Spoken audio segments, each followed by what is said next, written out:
धन्यवाद सतीश जी। मेरठ कॉलेज मेरठ द्वारा और विशेषकर इसके राजनीति विज्ञान विभाग द्वारा बायोलॉजी ऑफ कोविड-19 administrative efforts to control it विषय पर आयोजित एक दिवसीय वेबिनार में इस डिजिटल प्लेटफॉर्म पर हम सबसे संबद्ध doctor Ram Kumar Gupta ji, president management committee Meerut college Meerut, professor doctor Rajeev Kumar Gupta ji, regional higher education officer Meerut, doctor Yudhveer Singh ji, इस कॉलेज के यशस्वी principal, doctor P Arya ji, public information officer, Dayal Singh college Delhi, doctor Seema Panwar ji, associate professor और को कोऑर्डिनेटर इस कार्यक्रम की, doctor PS Ujjwal ji, deputy coordinator, doctor VC Vashishtha ji, associate professor और deputy coordinator, doctor Mamta Sharma ji, associate professor और convener इस कार्यक्रम के, और इस कार्यक्रम के ऑर्गेनाइजिंग सेक्रेटरी प्रिय डॉक्टर सतीश कुमार जी।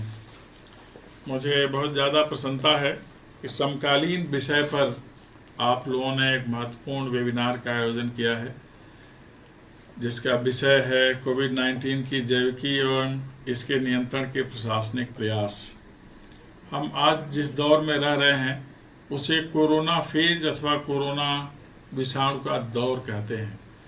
एक ऐसा विषाणु जो अदृश्य है लेकिन उसका प्रभाव दृष्टिगत हो रहा है। पूरी दुनिया जिससे आक्रांत है और जिसके कारण आज दुनिया के सभी देश विकासशील, विकसित,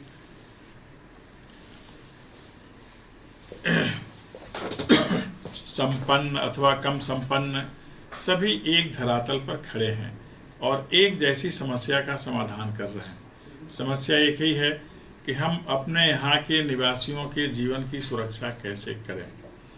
यह अदृश्य विषाणु कितना घातक हो सकता है, इसका अनुमान इसी से लगा सकते हैं कि आज तक दुनिया में कोई ऐसी महामारी नहीं आई जिसकी चपेट में पूरा विश्व आ गया। यही एकमात्र अब तक ज्ञात मानव इतिहास में महामारी है जिसमें पूरी दुनिया ही आक्रांत है और जिससे इतना ज़्यादा प्रभावित है कि विकास की सभी गतिविधियां अवरुद्ध हो गई हैं। हम आप सभी जानते हैं कि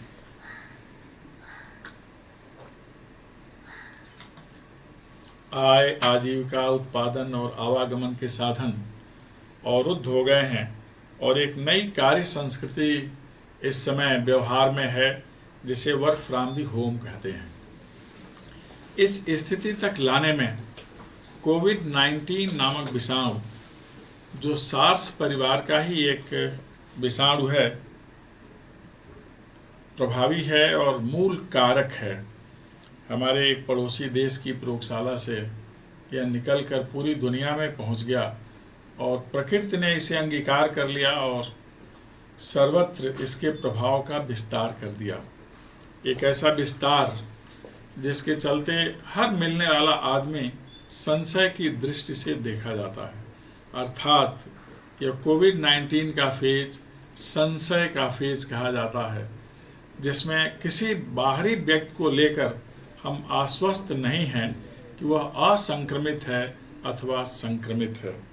यह विषाणु जिसकी जैविकी की चर्चा कर रहे हैं, विज्ञान का भी विषय है जैविकी, एक ऐसा विषाणु जो सीधे शरीर में टी सेल्स और न्यूरोफिल्स पर प्रभाव डालता है, जिसके चलते हमारा श्वसन तंत्र प्रभावित हो जाता है और इसीलिए इसके जो आरंभिक लक्षण बनते हैं वह खांसी, सर्दी, जुकाम, सांस लेने में कठिनाई, बुखार, ब्लड प्रेशर, डायरिया, सर दर्द, कभी कभी स्ट्रोक भी, पेट दर्द, ये सब लक्षण इसके बन गए हैं कि जिससे पता चलता है कि यह हमारे शरीर को अपने प्रभाव में ले चुका है।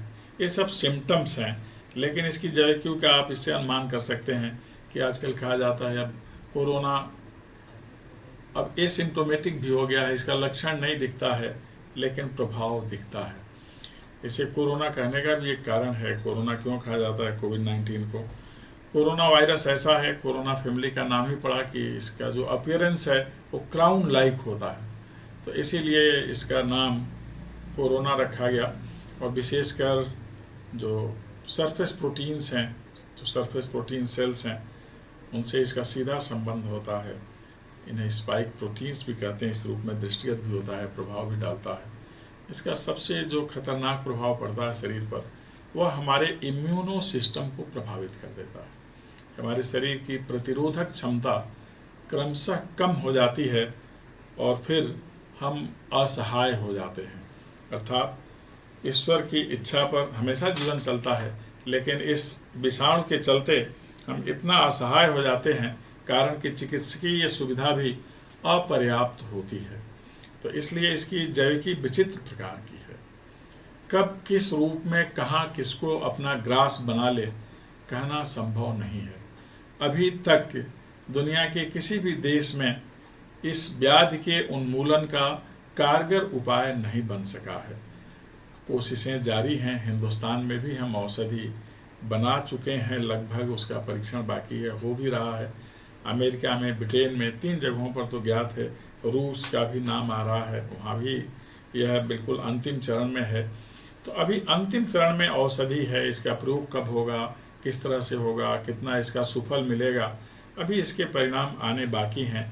क्योंकि जब भी कोई वैक्सीन बनती है तो इसके साइड इफ़ेक्ट क्या क्या होते हैं उसका परीक्षण होता है, और फिर तब इसको प्रचलन में लाया जाता है, इसका एक अंतर्राष्ट्रीय मानक बनता है, वैधीकरण होता है, और फिर इसकी स्वीकार्यता होती है। तो इस तरह से एक अदृश्य विषाणु कोविड-19 नामक पूरी दुनिया को हिला कर रख दिया है, और इसके समाधान के जो उपाय हैं वह तो सभी दृश्यमान हैं। इस दृश्यमान उपायों में शासन द्वारा जो दिए गए निर्देश हैं, जो इस विषय का मूल हिस्सा है, प्रशासनिक निर्णय है, प्रशासनिक व्यवस्था है, इन सब पर विचार होता रहता है, और समय समय पर इसे और प्रभावी तरीके से रोका जाए, इसके लिए निर्देश निर्गत होते हैं, उपाय आते हैं। हम आप सभी जानते हैं, आरोग्य सेतु सबसे पहले इसके बारे में बताया गया कि इसे आप अपने जो संचार सिस्टम है, मोबाइल है, उसमें आप डाउनलोड कर लें। इससे बहुत कुछ सूचनाएं हमें मिलती हैं, और भारत सरकार ने सबसे पहले इसके प्रकृति पर विचार करते हुए इसका चेन तोड़ने का निर्णय लिया, और हमारे यहाँ लॉकडाउन का सिस्टम चला, पूरी दुनिया में ही चला, जो सरकारों द्वारा इस पर नियंत्रण के उपाय निकाले गए। उसमें लॉकडाउन सबसे पहला उपाय था, ताकि इसका चेन टूटे। फिर सोशल डिस्टेंसिंग का निर्देश आया, मास्क लगाने का निर्देश आया, सोशल डिस्टेंसिंग में भी फिर फिजिकल डिस्टेंसिंग का विधान आया, और आजकल एक वक्तव्य सब जगह प्रभावी है कि कोरोना के प्रभाव में 2 गज की दूरी बहुत ज़रूरी है, तो मेंटेन करना आवश्यक है। और ऐसा इसलिए है कि इसका जो स्वभाव है कोरोना का, श्वसन तंत्र को पकड़कर चलना। हम एक दूसरे से जब संवाद करते हैं, और कोई संक्रमित व्यक्ति अगर संवाद कर रहा है, तो उसके श्वास से जब बाहर आता है और हमारे श्वास तंत्र तक पहुंच जाता है।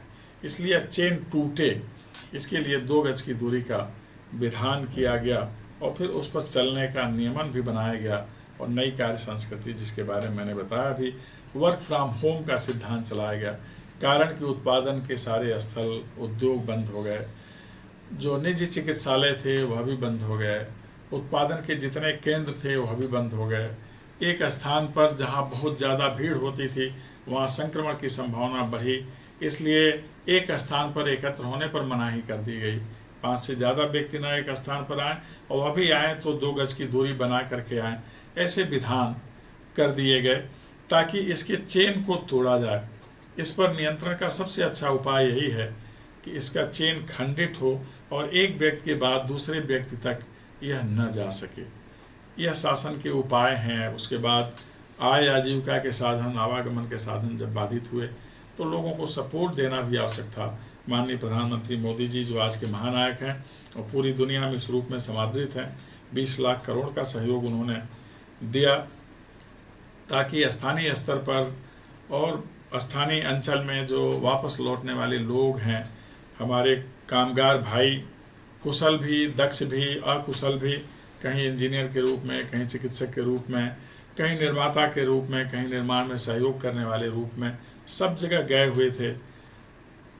देश में विभिन्न स्थलों पर अथवा दुनिया के विभिन्न स्थलों पर विभिन्न दायित्वों का निर्वहन करते हुए हमारी खुशी के लिए वे बाहर गए, लेकिन इस विपदा की स्थिति में उन्हें विवशता में वापस आना पड़ा। उनके लिए भी सरकार ने योजनाएं बनाई। वह कैसे सुरक्षित रहें, इसके लिए योजनाएं बनी सरकार की ओर से। और फिर वापसी के बाद वह जिस स्थान पर रहते हैं वहाँ उनके अभ्युदय का उपाय भी सरकार की ओर से निर्देशित किया गया, बताया गया। आवागमन में बहुत ज़्यादा कठिनाई न होने पाए, इसके लिए भी सरकारी तंत्र ने सुविधाएं दी। आरंभिक दौर में कुछ कठिनाइयाँ हुई, बाद में उसका भी नियमन कर लिया गया। आने वाले दिनों में जो समाज और विकास का स्वरूप होगा, इसके बारे में अब योजनाएं बननी हैं कि जहाँ भी उत्पादन के स्थल हैं, जहाँ भी महानगर हैं, क्योंकि सभ्यता का विकास तो मान लिया गया गांव से नगर, नगर से शहर, शहर से महानगर, महानगर से मेट्रोपॉलिटन सिटीज़, वहाँ से बहुत सारे लोग वापस लौटे। इसलिए आने वाले दिनों में जो नियोजन होना है इन स्थलों का, वहाँ कामगार लोगों के लिए, बाहर से जाकर सेवा करने वाले लोगों के लिए, दक्ष हों, विशेषज्ञ हों, सबके लिए एक सामाजिक व्यवस्था वहाँ भी होगी। उनके अस्थायी निवास की व्यवस्था होगी। भगवान न करे कभी संकट आए, फिर अगर कोई ऐसी आपदा आ जाए तो कम से कम साल 2 साल के लिए उन्हें पलायन की स्थिति में न आना पड़े। इस कोविड-19 ने एक नई व्यवस्था जो नकारात्मक है उत्पन्न कर दिया, जिसे पलायन, विस्थापन कहा जाता है, पुनर्वापसी कहा जाता है, बहुत सारे नाम इसके दे दिए गए। Migration, revert migration, reverse migration, दुनिया भर में यह नाम चल रहा है।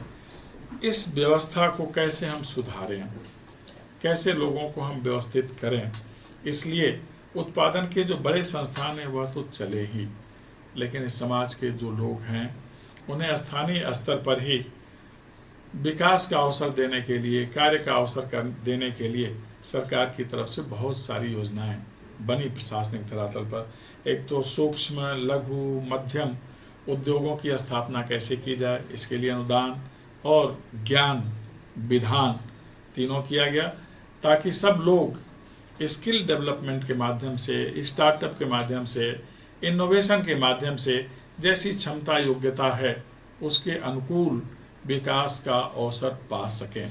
यह हर अंचल में इसका विधान अब कर दिया गया है। इसके लिए आर्थिक संसाधन, तकनीकी संसाधन देने के कार्य भारत सरकार की ओर से किया जाना है। कुछ स्थानीय स्तर पर भी प्रशासन के द्वारा किया जाना है। ये महत्वपूर्ण कार्य हैं जो आज के दिनों में किए गए हैं। सामाजिक स्तर पर एक नया परिवर्तन आया है। हमारे परिवार के बहुत सारे लोग हमारी आवश्यकताओं को पूर्ति के लिए बाहर चले गए थे, उनकी वापसी हुई। अब परिवार का नया स्वरूप बदला। जैसे पहले हम हुआ करते थे, एक संवेदनशील समाज के हम सदस्य थे, अपने सभी सगे संबंधियों की हम चिंता करते थे, लेकिन भौतिकता की दौड़ में हम अपनी पुरातन मान्यता को कहीं पीछे छोड़ दिए थे। हमारी चिंता केवल अधिक से अधिक आय की हो गई थी। हम कितना शीघ्र संपन्न बन जाएं और सुख के लिए सुविधाओं को हम एकत्र कर लें, और इस भाग दौड़ में बहुत कुछ पीछे छूट गया। स्वयं हमारी संतान भी पीछे छूट गई। अगर युगल है, दोनों सेवा में हैं, तो बच्चों के लिए समय नहीं, माता पिता के लिए समय नहीं, संबंधियों से पूछने के लिए समय नहीं। हम कितना ज़्यादा प्रगतिशील हो गए थे कि अगर कोई मित्र भी मिलने आए, कोई सहयोगी मिलने आए, तो एक ही जवाब होता था, अभी तो हमारे पास समय नहीं है। लेकिन अब सबके पास समय है। हम अब बहुत संवेदनशील हो गए हैं, सबकी चिंता करने लगे हैं, सबकी चर्चा करने लगे हैं। जो हमारे साथ हैं उनके साथ बैठकर संवाद करने लगे हैं, जिसके लिए समय नहीं था। तो एक परिवर्तन आया है। इस नकारात्मक दौर में भी हम परंपरागत स्वभाव को स्वीकार किए हैं, तो ये अच्छा परिणाम आप मान सकते हैं। लेकिन इस दौर में कुछ कठिनाइयाँ भी आई हैं। इस भाग दौड़ की दुनिया में, भौतिकता की दुनिया में, उदारीकरण, भूमंडलीकरण, निजीकरण की दुनिया में लोगों ने सुख सुविधा के साधनों के पीछे भागने में, अधिक आय प्राप्त करने में ही अपनी कुशलता मान ली थी।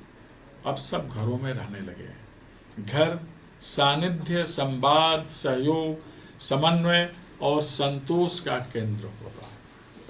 अब हमें संतोषी होना है कि हमारे पास जो कुछ है उतने से हमारा काम चल सकता है। बहुत अधिक की भाग दौड़ में रहना भी हमारे स्वास्थ्य पर प्रतिकूल असर डालता है, लेकिन अब उसका एक नकारात्मक स्वरूप भी दिख रहा है। जिन्हें चकाचौंध प्रिय है, जिन्हें बाहर की भाग दौड़ का अभ्यास हो गया है, जिन्हें लगता है कि हम कार्यस्थल पर नहीं हैं, यद्यपि हम घर से भी आजकल अपना काम कर ले रहे हैं, तो उनके मन में कुछ दबाव आने लगा। जिन्हें लगता है, जिन्हें इसकी आशंका हो गई कि अब हमारे भविष्य का क्या होगा, आय आजीविका के साधन नहीं है, तो उनके ऊपर मानसिक दबाव और तनाव पड़ने लगा। हिंदुस्तान ऐसे झंझावात झेलने में अभ्यस्त राष्ट्र है, इसलिए हमारे यहाँ मानसिक अवसाद की स्थिति में आने वाले लोगों की संख्या नगण्य है। लेकिन जिन्हें हम विकसित राष्ट्र कहते हैं, एक हमारा जो पड़ोसी राष्ट्र है, सीमा पर अवांछित गतिविधि में रुचि लेने वाला, ऐसे देशों में अवसादग्रस्त लोगों की संख्या बढ़ रही है और अवसाद की स्थिति में बहुत सारे गुनाह भी हो जाते हैं, स्वयं के साथ भी और समाज के साथ भी, राष्ट्र के साथ भी। तो ऐसे लोगों की अब गंभीर चिंता है शासन प्रशासन के पास। कैसे काउंसलिंग की जाए, शैक्षणिक संस्थानों में इसकी विशेष व्यवस्था की गई है, कैसे लोगों को व्यस्त रखा जाए, इसके लिए भी विधान किए जा रहे हैं। हम आंचलिक स्तर पर लोगों को रोजगार दें, इसके लिए स्किल डेवलपमेंट का विधान है। हर जगह पर अब यह देखा जा रहा है कि हमारा आंचलिक उत्पाद कैसा है, कहीं वनोपज है, कहीं फलोपज है, कहीं वन्य औषधियाँ हैं, कहीं प्राकृतिक उपादान हैं। इन सब के माध्यम से हम कैसे प्रगति कर सकते हैं, आज शासन के द्वारा इसके बारे में भी बताया जा रहा है। इसके लिए ज़रूरी है कि हम अपने हुनर का प्रयोग करें। स्किल डेवलपमेंट, अभी माननीय प्रधानमंत्री जी ने एक और सूत्र दिया, स्किल, री-स्किल, अप स्किल। आप हुनरमंद बने, आपका जो हुनर है उसको पुनः नवीन कर दें और हुनर के माध्यम से आगे की ओर बढ़ जाएं, आगे की ओर अपने को बढ़ा लें। तो हुनर ही हमें आगे चलने का अवसर देता है और पुनः प्रगति पथ पर तेजी से दौड़ने की ऊर्जा प्रदान करता है। इसके लिए भारत को आत्मनिर्भर बनना है और यह आत्मनिर्भरता स्थानीय स्तर से लेकर राष्ट्रीय स्तर तक पहुंचती है। इसीलिए be vocal for local and make the local global. स्थानीय स्तर के जो उत्पाद हैं, आप इनके लिए मुखर बनिए और इसके लिए वैश्विक स्तर पर विपणन की व्यवस्था करिए। हिंदुस्तान में अब निवेश की बहुत सारी संभावनाएं हैं। इस निवेश में दुनिया के विभिन्न देश लालायित भी हैं। निवेश के माध्यम से पुनः बड़े औद्योगिक आस्थान भी बनेंगे। एक तरफ कुटीर उद्योगों का संजाल होगा, दूसरी तरफ अधुनातन उद्योगों के केंद्र भी होंगे। इस तरह आय आजीविका के स्थल पुनः विकसित होंगे, रोजगार के अवसर पुनः प्राप्त होंगे। इसके लिए जो सूत्र है सफलता का, आत्मनिर्भरता का, land, labour, liquidity and law, कि हमें देखना है कि किस जमीन पर किस प्रकार का उत्पाद होता है और किस प्रकार का औद्योगिक संस्थान विकसित हो सकता है। हमारा जो श्रम है कितना दक्ष है, किस संदर्भ में, यह विचारणीय है। तरलता, अब तो हर गांव में बैंक की पहुंच हो गई है जनधन खाते के माध्यम से। हमारे पास तरलता कैसी है, हमारे परिवार के पास कैसा है, हम मिलजुल करके कैसा कर सकते हैं, हमारे पास पूंजी कितनी है, इसके आधार पर भी हम छोटे छोटे उद्योग लगा सकते हैं भारत सरकार के सहयोग से। और फिर सब कुछ करने में हमें विधान का अवश्य ध्यान रखना है, सब कुछ कानून के दायरे में। बहुत सारे नियम लाभ के लिए बने हुए हैं। साथ ही हमें देखना है कि इंटेंट क्या है, हमारा मिशन क्या है, आवेग कैसा है, हम क्या चाहते हैं। उसके बाद इंफ्रास्ट्रक्चर क्या हो सकता है, अवसंरचना जिस क्षेत्र में है उसके लिए कैसे अवसंरचना की ज़रूरत है। फिर हमें कितना इन्वेस्ट करना होगा इस संबंधित उद्योग में। फिर हमें यह भी देखना है कि हमारी जनसांख्यिकी कैसी है, डेमोग्राफी, और उस क्षेत्र में जो उत्पाद होता है उसके लिए डिमांड कैसा है, इन सब पर हम विचार करेंगे तो निश्चित रूप से पुनः आत्मनिर्भरता, आय और अवसर की सुलभता होगी, आजीविका के साधन पर्याप्त होंगे हमारे पास। और इसके लिए ज़रूरी है कि कोविड-19 के फेज में भी और इसके बाद पूंजी का सही प्रबंधन हो, श्रम का सही प्रबंधन हो, उत्पादन, वितरण और विपणन तीनों में समन्वय स्थापित हो। और इसके लिए ज़रूरी है कि इकोनॉमी ऑफ स्केल और इकोनॉमी ऑफ स्कोप पर हम विचार करें। इकोनॉमी ऑफ स्केल का आशय है कि हम कम व्यय में अधिक उत्पादन करें, और इकोनॉमी ऑफ स्कोप का आशय है कि हम एक ही स्थान पर विभिन्न प्रकार के उत्पाद बना लें, अर्थात हमारा एक बड़ा स्ट्रक्चर हो जिसमें कई प्रकार के उत्पाद विकसित हों। इससे कम पूंजी में ही बहुत अधिक उत्पादन होगा, कई प्रकार का उत्पादन होगा। यह आज के दौर में आर्थिक दृष्टि से प्रगति का मूल आधार माना जाता है, और यह सब कुछ होता है एजुकेशन के माध्यम से। कोविड ने जो कुप्रभाव डाला है उससे बचने के 4 उपाय हैं। पहला उपाय जो जैविकी से संबंधित है वह है न्यूट्रिशन। उसके प्रकोप से बचाने के लिए मेडिटेशन। हम व्यस्त रहें और व्यस्तता के बाद भी हमारे पास कुछ अवकाश का क्षण हो, मनोरंजन हम कर सकें, क्योंकि मनोरंजन के स्थल आजकल बंद हैं। सिनेमा, मॉल, पार्क, जिम ये सब बंद हैं, इसलिए रिक्रिएशन। और जो चौथा सबसे कारगर उपाय है वह है एजुकेशन, जिससे हम आप सभी जुड़े हुए हैं। हम सबको अब न्यूट्रिशन पर विशेष ध्यान देना है। जो समय चल रहा था विकास का, उसमें जंक फूड धीरे धीरे लोकप्रिय होने लगा था, पैक्ड फूड। हम जिस परिवेश और समाज के लोग हैं, हमें ताज़ा और शुद्ध आहार की आवश्यकता होती है। जंक फूड, फास्ट फूड, हम यह भूल गए इस प्रगति के दौर में कि दुनिया का फास्टेस्ट फूड हिंदुस्तान में होता है। पोषक भी, सुपाच्य भी और पौष्टिक भी। सत्तू, दही चूड़ा, लिट्टी चोखा हर देश के हर कोने में पाया जाता है, हम इसको भूल गए। माता बहन के हाथ का भोजन हम भूल गए थे कि उसमें कितनी पौष्टिकता है, कितनी आत्मीयता है। अब हमें अपने अंचल में उत्पन्न होने वाले अन्न, साग, सब्जी पर भरोसा आ गया है फिर से, क्योंकि इसी में प्रतिरोधक क्षमता बढ़ाने की शक्ति है। हम आहार ऐसा लें जिससे हमारी प्रतिरोधक क्षमता बढ़े। अब हम पुनः मान लिए हैं कि हमारा प्रकृति से सामीप्य ही इस आपदा से बचाव का उपाय है। हमारी संस्कृति में प्रकृति बंधन, लैंगिक समानता के लिए विशेष स्थान है। अब आप देख रहे होंगे कि माताएं, बहनें, बेटियां घर को किस तरह से रखती हैं। उनके पास घर में अधिक समय तक रहने का अभ्यास है।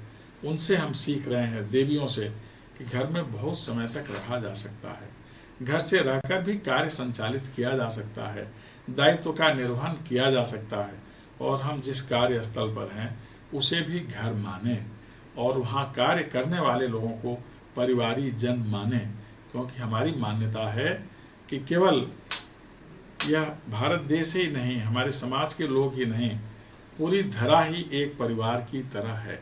महोपनिषद में लिखा है, अयम निजः परो वेति गणना लघुचेत साम उदार चरिता नाम तो वसुधैव कुटुंबकम।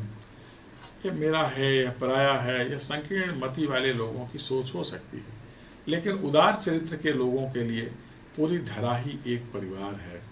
हिंदुस्तान उदार चरित्र के लोगों का देश है, संवेदनशील लोगों का देश है, इसलिए हम पूरी धरा को ही परिवार मानते हैं और उस तरह से व्यवहार करते हैं। तो अगर घर परिवार है तो कार्यस्थल भी परिवार है, उसी तरह सम्मान, स्नेह भाव हमें वहाँ भी रखना चाहिए। बचने का उपाय दूसरा है मेडिटेशन, ध्यान, जिसमें योग एक महत्वपूर्ण हिस्सा है।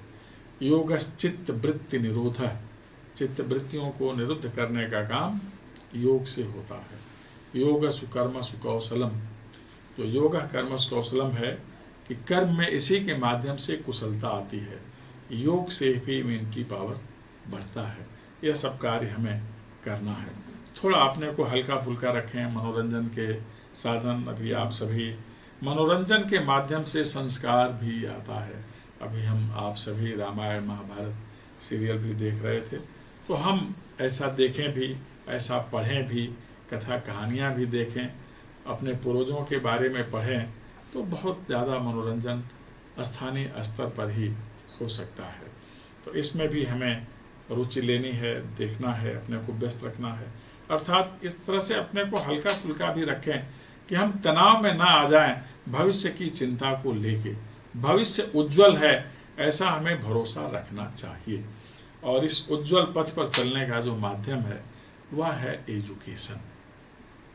हम आप सब जानते हैं कि आज के दौर में जहाँ कोरोना ने जितने उपादान हैं इस सभ्यता के और विकास के, सबको प्रभावित किया है, वहाँ एक मंच ऐसा है जिस पर कोरोना का कुप्रभाव बहुत नहीं पड़ा। यह अदृश्य विषाणु, और इसका मुकाबला हम अदृश्य प्लेटफार्म से कर रहे हैं, जो हमें एक दूसरे को देखने का अवसर दे रहा है। डिजिटल प्लेटफार्म या इंटरनेट की दुनिया, इसके माध्यम से पूरी दुनिया जुड़ी हुई है। माननीय मानव संसाधन मंत्री जी निरंतर प्रेरित करते रहे, शिक्षण का प्रबंध निरंतर होते रहना चाहिए, अध्ययन अध्यापन चलते रहना चाहिए। आज हमारे सभी शिक्षक बंधु पहले से ज़्यादा समय अध्यापन में लगा रहे हैं, जो रीडिंग मटेरियल है उसे अपलोड कर रहे हैं। हमारे विद्यार्थी अब केवल 8 घंटे के लिए हमारे संपर्क में नहीं हैं, वो 24/7 हमारे संपर्क में हैं। जो वर्चुअल क्लासरूम में अपने सहभागिता नहीं कर पा रहे हैं, वह बाद में भी वो पूरी सूचनाएं पा सकते हैं। केवल एक विश्वविद्यालय का विद्यार्थी एक ही विश्वविद्यालय की सूचनाएं नहीं प्राप्त कर सकता, उसके पास ग्लोबल प्लेटफॉर्म है, सब जगह से सूचनाएं ले सकता है। तो इस अध्ययन के क्षेत्र में प्रतिस्पर्धा भी बढ़ी है, समय बढ़ा है, अवसर बढ़ा है, क्योंकि हर सुधार शिक्षा के माध्यम से ही होता है, परिष्कार शिक्षा के माध्यम से ही होता है, पुनरुद्धार शिक्षा के माध्यम से ही होता है, कुशलता शिक्षा के माध्यम से ही आती है, नवाचार शिक्षा के माध्यम से ही संभव हो पाता है। इसलिए हमें इस शिक्षण प्रणाली पर विशेष अनुराग रखना चाहिए, ध्यान रखना चाहिए और निरंतर अध्ययन में रत होना चाहिए। शिक्षक भी एक अध्येता ही होता है। तो आज अध्ययन का समय बढ़ा है, अभिरुचि बढ़ी है। किसी भी देश को आगे बढ़ाने में अध्ययन की बहुत महत्वपूर्ण भूमिका होती है, शिक्षण संस्थानों की बहुत महत्वपूर्ण भूमिका होती है, शोध अनुसंधान वहीं होते हैं। हमारे देश का जो नारा है, जय जवान जय किसान जय विज्ञान जय अनुसंधान, इस सबका मंच उच्च शिक्षा ही है, उच्च शिक्षा के केंद्र ही हैं। तो हम प्राथमिक से लेकर उच्च शिक्षा तक जो शिक्षण व्यवस्था है, इस पर निरंतर ध्यान रखें और इसके माध्यम से हम निरंतर प्रगति पथ पर बढ़ने का प्रयास करते रहें। इसी के माध्यम से हमारे अंदर चैतन्यता बनी रहती है, सक्रियता बनी रहती है। कोविड-19 से बचने के लिए ज़रूरी है कि हम सक्रिय रहें, सावधान रहें, सतर्क रहें, औरों को भी ऐसा करें। जब तक बहुत आवश्यक ना हो हम घरों से न निकलें, और घर से जब भी बाहर निकलें तो मुंह पर मास्क जरूर लगाएं, क्योंकि उससे बड़ी सुरक्षा कुछ भी नहीं है। हम जिस देश में रह रहे हैं, आज की तारीख में यह देश भी महाशक्ति है। वर्तमान दौर ज्ञान और प्रौद्योगिकी का दौर है। आने वाली दुनिया ज्ञान की दुनिया कही जाएगी। उस दुनिया में हम महानतम राष्ट्र बने ज्ञान के क्षेत्र में, इसका रास्ता शिक्षण संस्थानों से निकलता है। हम आप सब मिलकर भारत को अध्ययन अध्यापन के माध्यम से विश्व मंच पर महानतम राष्ट्र के रूप में स्थापित करें, तो हम अपने दायित्व का सही निर्वहन कर रहे होंगे। आइए हम सब मिलकर भारत को स्वच्छ, स्वस्थ, समृद्ध, सशक्त और महिमामंडित राष्ट्र बनाने में अपना योगदान करें। आप सभी ने ध्यानपूर्वक सुना, इसके लिए बहुत बहुत धन्यवाद। और मेरठ कॉलेज मेरठ के राजनीति विज्ञान विभाग को साधुवाद, जिसने एक महत्वपूर्ण वेबिनार आयोजित किया। आप सभी जहां भी हों सुरक्षित रहें, स्वस्थ रहें, प्रसन्न रहें, आपका निरंतर अभ्युदय हो, इसके लिए मेरी ढेर सारी शुभकामनाएं। नमस्कार।